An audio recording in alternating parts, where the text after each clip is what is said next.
মোবাইলে ফেসবুক খুলিয়া টিকটক দেখিয়া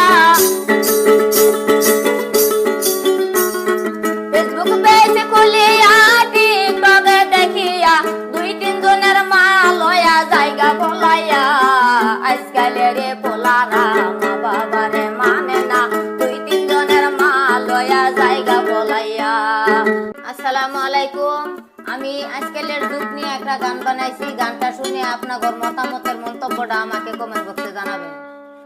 আজকালের পোলারা মা বাবারে মানে না দুই তিন জনের মা লয়া জায়গা বলাইয়া আজকালের পোলারা